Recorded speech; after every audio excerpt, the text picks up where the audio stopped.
رسول اللہ صلی اللہ علیہ وآلہ وسلم کے خلاف دنیا بھر میں جہاں بھی اور جو کچھ بھی لکھا گیا اور کہا گیا تو عموماً جو حوالے دیے گئے وہ کتب اہل سنت کے دیے گئے. جس طرح سے انڈیا میں کتاب لکھی گئی تھی کہ جس کا نام لینا بھی مشکل ہو جاتا ہے، لیکن بتانے کے لیے کہ وہ کتاب کیا تھی تو بالآخر زبان پہ لانا پڑتا ہے، رنگیلا رسول نامی کتاب. پھر ہم دیکھتے ہیں کہ حیدرآباد دکن کے اہل سنت کے خاندان سے تعلق رکھنے والے سلمان رشدی نے کتاب لکھی سیٹینک ورسز. تو سوال یہ پیدا ہوتا ہے کہ سلمان رشدی کے ذہن میں کہاں سے یہ موضوع آیا اور کس بنیاد پر یہ کتاب لکھی. تو کہا جائے گا کہ اس کتاب کا دار و مدار ہے اہل سنت کے ہاں کثرت سے اور 20-25 طرق سے نقل کی گئی ایک حدیث کہ جو اہل بیت علیہم السلام کے نزدیک بالکل غلط ہے، اور اس کا نام ہے حدیث غرانیق. البتہ اس حدیث غرانیق کا بھی دار و مدار ہے اہل سنت کے دوسرے خلیفہ کی اس توہین پر کہ جو انہوں نے رسول اللہ صلی اللہ علیہ وآلہ وسلم کی زندگی کے آخر ایام میں خصوصاً انجام دی. وہ کہ وہ پہلے بھی رسول اللہ صلی اللہ علیہ وسلم کے مقابلے میں کئی دفعہ آ چکے تھے اور ان کی مخالفت کرتے تھے، ان پر ناراضگی کا اظہار کیا، بلکہ انہیں ایک دفعہ گھسیٹا بھی. لیکن اس وقت صرف ہم یہ بیان کر رہے ہیں کہ آخر وقت میں جب رسول اللہ صلی اللہ علیہ وسلم نے ان لوگوں سے کہا، نہ کہ تمام مسلمانوں کے لیے بلکہ ان لوگوں کے لیے کہ میں تمہیں ایک ایسی چیز لکھ کے جاؤں اس کے بعد تم لوگ گمراہ نہیں ہو. جب رسول اللہ صلی اللہ علیہ وسلم نے قلم دوات مانگا تو ان موصوف نے مخالفت کی. اس موضوع کو ہم تفصیل سے ڈسکس کریں گے. فی الحال صحیح بخاری کا ایک حوالہ آپ کے سامنے پیش کرتے ہیں. جلد نمبر ہے 1 اور صفحہ نمبر ہے 280 اور حدیث نمبر ہے 114. تو یہاں پر واضح ہے کہ جب رسول اللہ صلی اللہ علیہ وسلم نے قلم دوات مانگا کہ میں تم لوگوں کو کچھ لکھ کے دے جاؤں جس کے بعد تم لوگ گمراہ نہ ہو سکو، اس پر حضرت عمر نے لوگوں سے کہا کہ اس وقت آپ پر تکلیف کا شدید غلبہ ہے اور ہمارے پاس اللہ کی کتاب قرآن موجود ہے جو ہماری ہدایت کے لیے کافی ہے. اس پر لوگوں کی رائے مختلف ہو گئی اور شور غیر زیادہ ہونے لگا. آپ صلی اللہ علیہ وسلم نے فرمایا میرے پاس سے اٹھ جاؤ. یعنی رسول اللہ صلی اللہ علیہ وسلم فرما رہے ہیں کہ میں لکھ کے دے دوں، اور یہ فرما رہے ہیں موصوف کہ جن کو آخر عمر تک سورہ بقرہ بھی یاد نہیں ہوئی تھی کہ قرآن ہمارے لیے کافی ہے. جلد نمبر 4 اور صفحہ نمبر ہے 436 اور حدیث نمبر ہے 3053. اور یہاں پر بھی یہی والا موضوع ہے، لیکن یہاں پر جو ہے وہ حد ہو گئی کہ ترجمہ کیا جا رہا ہے کہ صحابہ نے کہا کہ نبی کریم صلی اللہ علیہ وسلم بیماری کی شدت سے برا رہے ہیں. اب یہ ساری گفتگو کس نے کی؟ سب سے پہلے جناب عمر نے کی اور ان کے طرفداروں نے کی. اسی پر دار و مدار ہے کیونکہ اہل سنت عام طور پر یہ ذہن میں رہے کہ تمام اہل سنت ہمارے بھائی ہیں، جان ہیں، ان کے قدم ہمارے سر آنکھوں پر ہیں، لیکن ان کا معاملہ اور ان علماء کا معاملہ کہ جو رسول سے بغض رکھتے ہیں بالکل الگ ہے. اور یہ ہماری ذمہ داری ہے کہ اپنے اہل سنت بھائیوں کو آگاہ کریں کہ رسول کے ساتھ کیا ہوا. تو اسی روایت پر دار و مدار ہے حدیث غرانیق کا، کیونکہ اب ظاہر ہے جب انہوں نے کہہ دیا تو ان کی سپورٹ میں اور کچھ بھی بنانا ہے. بالکل ویسے جیسے کہ معاویہ اور ابو سفیان لکھنا جانتے ہیں، لیکن رسول اللہ صلی اللہ علیہ وسلم کے لیے اہل سنت میں بہت زیادہ کوشش کی جاتی ہے کہ یہ ثابت کیا جائے کہ وہ لکھنا پڑھنا نہیں جانتے تھے،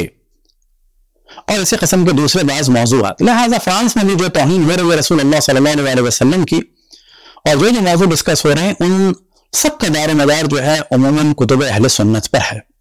اب جو پاکستان میں شور مچایا جاتا ہے توہین صحابہ کا یا توہین رسالت کا، تو اصل میں یہ ڈرانے کے لیے ہے تاکہ کتب اہل سنت کی چیزوں کو کوئی بیان نہ کرے. لیکن تمام پاکستانیوں کو بلکہ تمام دنیا کے لوگوں کو اس موضوع کو ڈسکس کرنا چاہیے کہ اگر آپ لوگوں نے کوئی چیز ڈسکس کی ہے خود اور اسے لکھا ہے اور اس کو حدیث صحیح بھی کہا ہے تو کیا اس کو ڈسکس کرنا جرم ہوگا یا نہیں ہوگا؟ اگر یہ جرم ہے تو پہلے اپنی کتابوں کو ختم کریں. اب آپ کے سامنے ہم بیان کرتے ہیں کہ حدیث غرانیق ہے کیا. حدیث غرانیق یعنی ایک ایسی داستان ہے کہ جس کی وجہ سے اسلام کا بڑا مذاق بنا، لیکن جب اہل بیت علیہ السلام نے، ان کے چاہنے والوں نے اہل سنت پر اس چیز کا اعتراض کیا اور ان کو لگام لگایا، تو پھر بعض ان کے بھی علماء نے کہنا شروع کیا کہ نہیں یہ صحیح نہیں ہے، اور پھر بعد میں یہ والی باتیں کہ نہیں یہ ضعیف روایات ہیں، جبکہ یہ روایات تواتر کے ساتھ موجود ہیں۔ حتیٰ علماء ایک موضوع پر ڈسکس کرتے ہیں کہ جس روایت کی اتنی زیادہ طرق ہوں تو وہ خود اس بات کی دلیل ہے کہ یہ واقعہ ہوا تھا اور اس کا ایک وجود تھا۔ اصل واقعہ کیا ہے تو آپ کے سامنے پہلے ہم تاریخ طبی جلد نمبر 2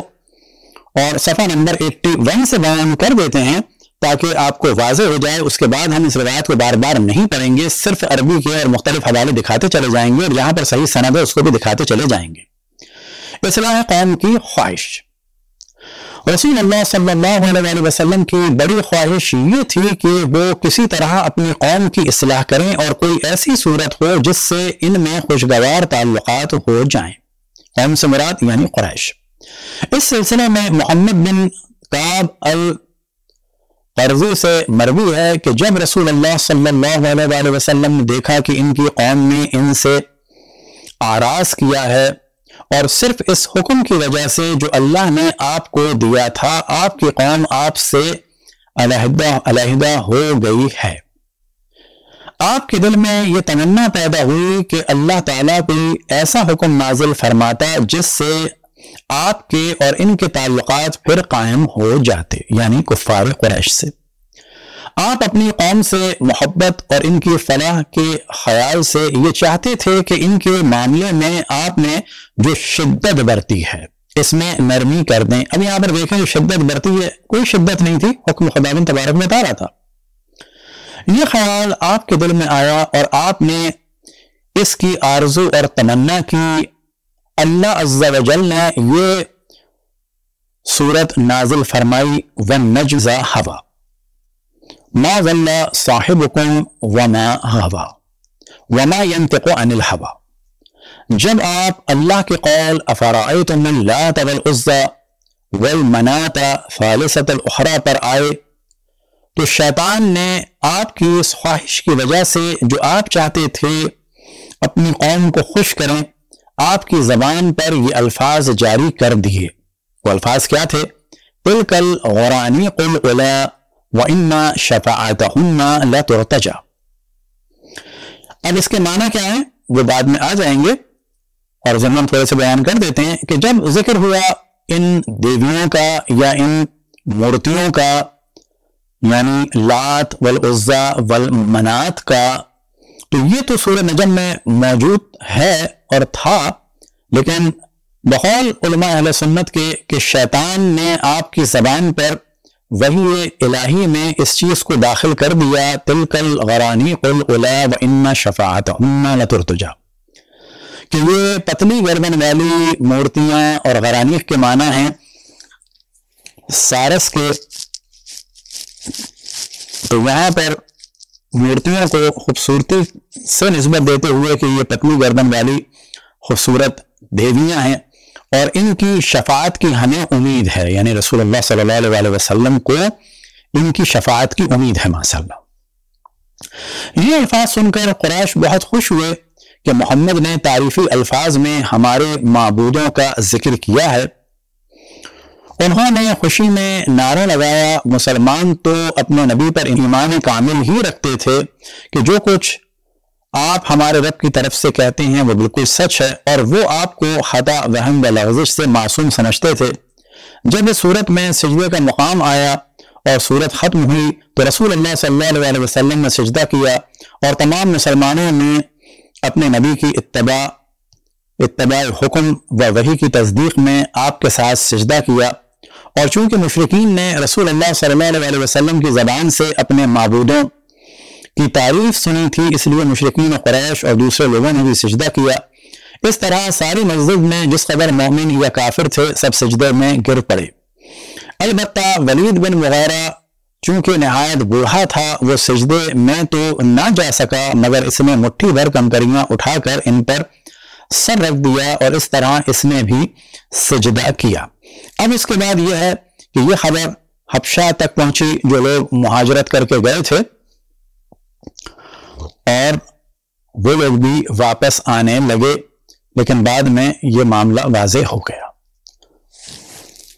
تو یہ تو ہم نے آپ کے سامنے تاریخ طبری سے اردو کا ترجمہ بیان کیا۔ اب یہاں سے اندازہ لگائیں کہ وہی خداوند تبارک و تعالیٰ نے کتب اہل سنت کے مطابق معاذ اللہ کس طرح سے شیطان میں مداخلت کی۔ اب اس کے بعد یہی وہ کام ہے کہ جو سلمان رشدی نے کیا، لیکن اب بتاتے چلیں کہ یہ ساری چیزیں در حقیقت کیونکہ جناب عمر نے رسول اللہ صلی اللہ علیہ وسلم کے بارے میں جسارت کی تھی، تو اس کے بعد ان کے چاہنے والے ان کے قول کا دفاع کرنے کے لیے رسول اللہ صلی اللہ علیہ وسلم کی شخصیت کو خراب کرتے رہتے ہیں، تاکہ یہ کہا جائے کہ جی ایسا تو پہلے بھی ہو چکا تھا اور واقعاً ایسا ہے، اور اگر انہوں نے کہہ دیا تو کیا ہوا۔ اب آپ کے سامنے تاریخ طبری عربی کا حوالہ ہے کہ جس میں ہم نے پوری داستان کے بعد ہائی لائٹ کر دیا ہے، القى الشیطان علی لسانہ، کہ شیطان نے معاذ اللہ ان کی یعنی رسول اللہ صلی اللہ علیہ وسلم کی زبان پر یہ جملہ جاری کر دیا، افرأیتم اللات والعزی، یہ جملہ جاری کر دیا، یعنی اس آیت کے بعد تلک الغرانیق الاولی وان شفاعتہن لترتجع، اور اس کے بعد دوبارہ یہی والا موضوع ہے۔ یہی موضوع ہے تاریخ کامل جلد نمبر 1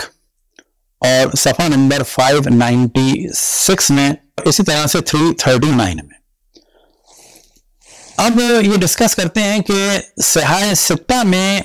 اسی موضوع کو ڈسکس کیا گیا، لیکن ذرا سا لیپ پوت دیا گیا اور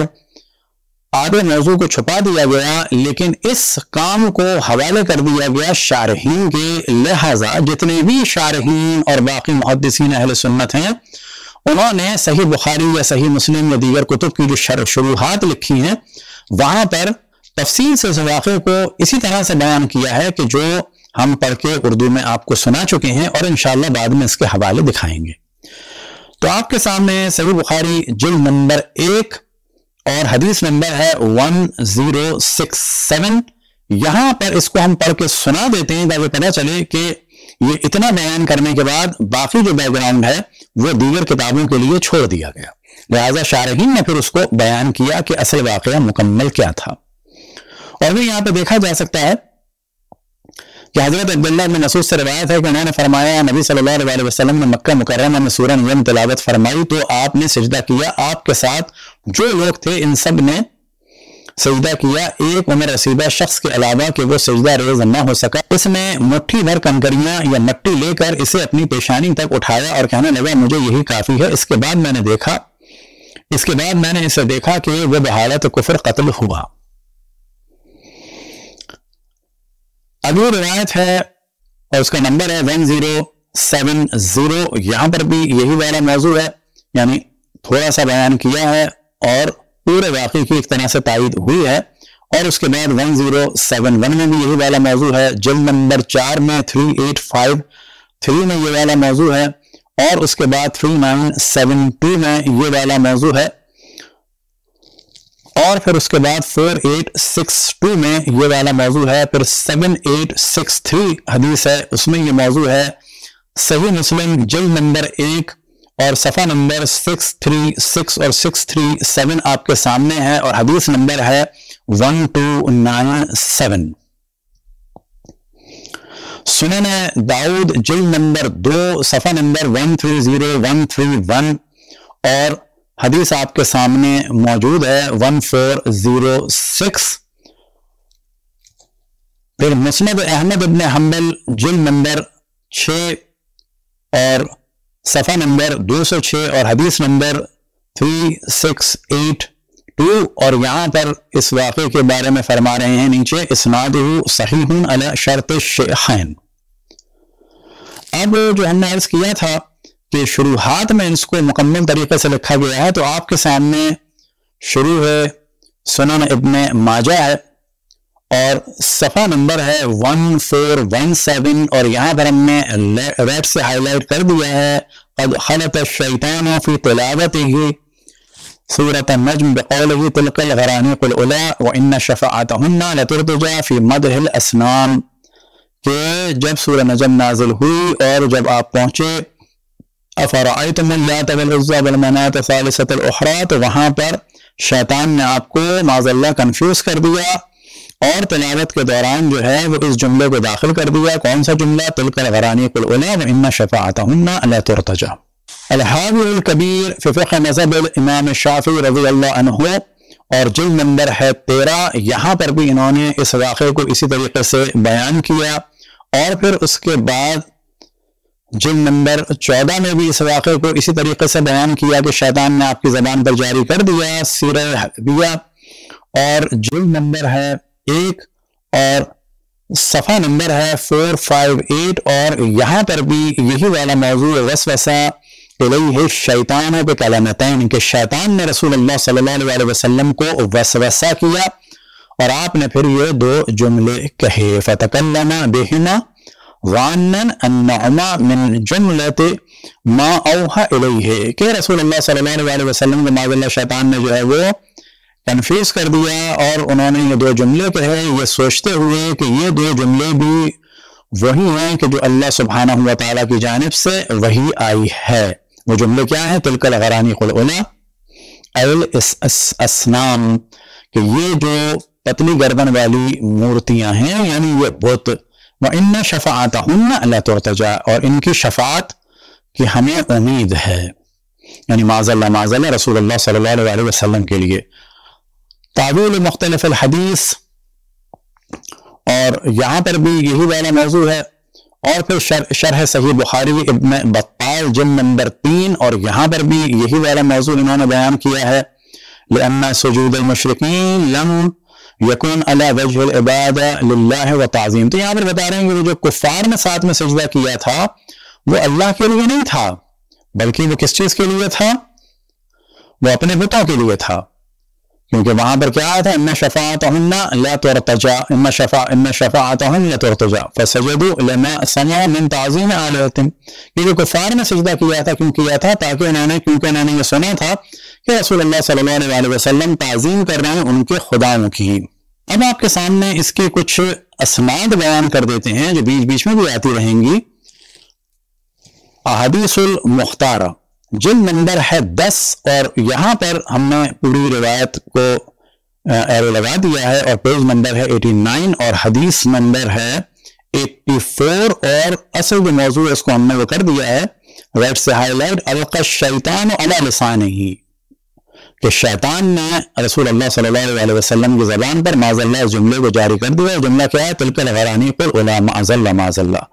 اب یہ بیان کر رہے ہیں رجالہ ثقات، اور اس کے بعد ہم نے ہائی لائٹ کر دیا رجالہما رجال الصحیح. پھر اس کے بعد اسی کتاب میں 248 میں یہ والا موضوع ہے، اور دوبارہ اس کو میں نے کہا ہے رجالہ ثقات، اور پورا جملہ ہے فتح الباری بشرح صحیح البخاری، اور جلد نمبر ہے 10، اور یہاں پر انہوں نے اس موضوع کو صحیح بخاری کے ضمن میں نقل کیا ہے، اور وہ ہم نے آپ کے سامنے بیان کر دیا ہے. لیکن جو اصل موضوع ہے وہ یہ ہے کہ یہاں پر یہ واضح لکھ رہے ہیں کہ القى الشیطان علی لسانہ تلک الغرانیق الاولی وان شفاعتہن لا ترتجى، کہ شیطان نے معاذ اللہ رسول اللہ صلی اللہ علیہ وسلم کی زبان پر یہ جملہ جاری کر دیا. وہ جملہ کیا ہے؟ تلک الغرانیق الاولی وان شفاعتہن لا ترتجى. ابھی یہاں پہ ڈسکس کر رہے ہیں کہ یہ روایت مختلف طریقوں سے نقل ہوئی ہے، کچھ ہیں مرسل ہیں، کچھ ضعیف ہیں، لیکن اب یہاں پر یہ کہتے ہیں لیکن نہ کثرت طرق، کہ لیکن جو اتنی زیادہ طرق سے یہ نقل ہوئی ہے تدل علی ان للقصۃ اصلا، کہ اس سے یہ بات واضح ہو جاتی ہے کہ یہ واقعہ ہوا تو تھا، اس کی ایک بنیاد تو ہے. ما ان لها طریقین آخرین مرسلین رجالہما علی شرط الصحیحین، اس کے علاوہ بھی 2 طریقے ہیں جو مرسل ہیں اور اس کے رجال جو ہیں وہ صحیحین والے ہیں. لیکن اسی دوران یہ گفتگو کر رہے ہیں کہ اس کی صحیح اسناد بھی ہیں، وہ ہم بعد میں دوبارہ دکھائیں گے. الجزء السابع، کہ 7ویں جلد ہے من ارشاد الساری لشرح صحیح البخاری، اور یہاں پر بھی یہی دلیل لا رہے ہیں کہ یہ جو واقعہ ہوا ہے اس کے بارے میں مختلف طرق ہوئی ہیں بیان، اور